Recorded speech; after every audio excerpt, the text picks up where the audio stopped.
Crash Bandicoot 4 It's About Time je dolgo pričakovano nadaljevanje priljubljene trilogije iz leta 1998. In čeprav je bilo takrat kar nekaj izidov iger pod tem imenom, je to uradno nadaljevanje originalne trilogije. Crash Bandicoot je igra tipa platformer, zato sama zgodba ni v ospredju. Me je pa vseeno presenetilo, koliko truda so razvijalci vložili v vmesne videe, tako imenovane cutscene, katere so samemu gameplayu zelo dobro dajale smisel in nek večji cilj.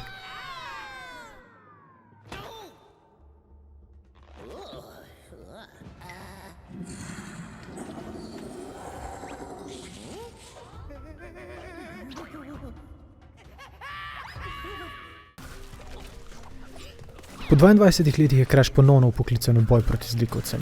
Ti so se seveda ponovno poigrali s časom. In v ta namen mora Crash zbrati 4 kvantne maske in na vsakem koraku premagati nasprotnika. Jedro igre je ostalo enako. Crash skače, drsi in se vrti. Razvijalci so pa odlično vpeljali tudi nove mehanike, kot so skakanje z vrvjo, drsenje po tirih, skakanje po stenah in pa seveda uporaba kvantnih mask. Vsaka kvantna maska doda novo plast, kako se moramo lotiti nivoja. S temi maskami pa lahko letimo, ustavimo čas in še več. Tisti, ki ste že igrali to vrstne igre, veste, da vsi naslovi Crash Bandicoot pravzaprav terjajo nek dolg.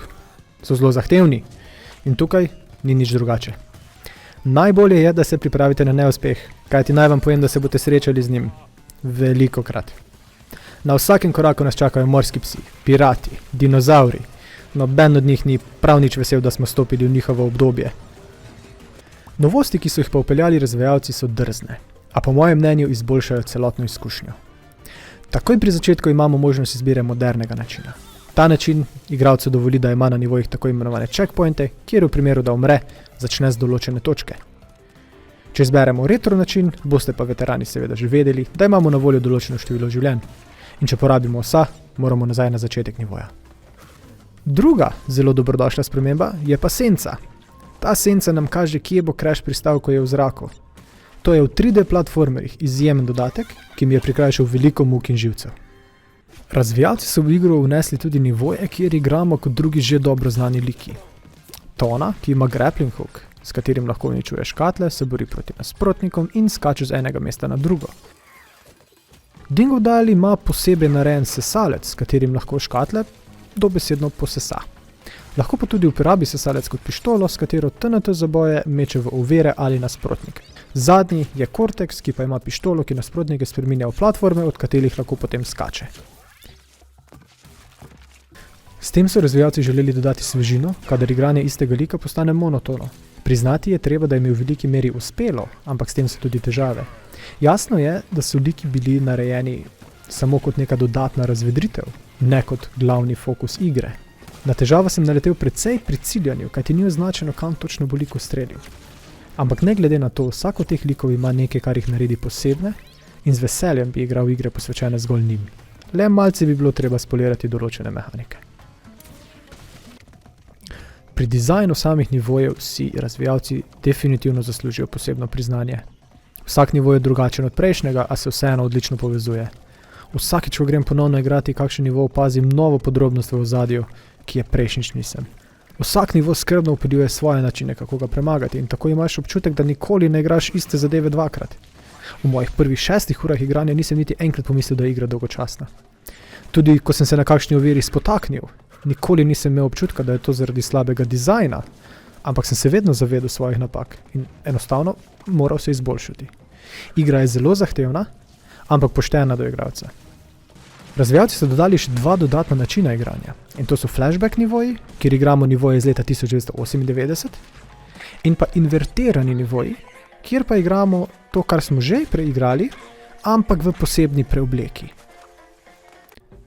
Sedaj pika na i so pa razvijalci postavili s soundtrackom. Glasba v ozadju je premišljeno razvita za vsak kotiček in kaj se v njem dogaja. Meni osebno je najbolj všeč dimenzija, ki poteka na festivalu. Glasba ter scenografija se v teh nivojih odlično povezuje. Še liki ravnajo v skladu z ritmom.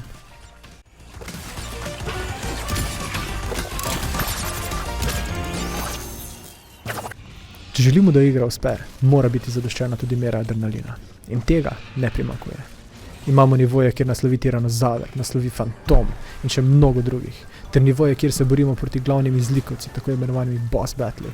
Vsak od njih je unikaten in ima svoje mehanike, ki jih mora igralec osvojiti, če želi nivo premagati. Še posebej so lahko boss battli zahtevni, če smo nepotrpežljivi, in vsaka naša nepazljivost je kaznovana.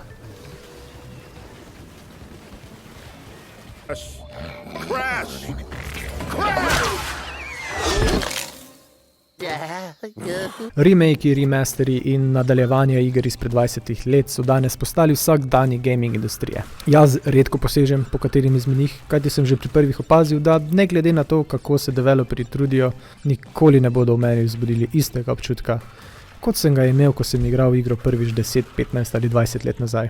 Ampak z veseljem lahko rečem, da je to razvijalcem Crash Bandicoot 4 It's About Time uspelo. Igra odlično zajame vse, kar je 20 let nazaj naredilo Crasha unikatnega, hkrati pa doda dovolj novih mehanik, da igro ohranja svežo. Seveda igra ni popolna, nivoji s 3 stranskimi liki bi lahko bili bolje dodelani, ampak to je pa edina negativna stran, ki sem jo opazil. Zato z Game Ganga podajamo oceno 9 od 10 in igro priporočamo vsem, ki si želijo igrati zelo zabaven, zahteven in unikaten platformer.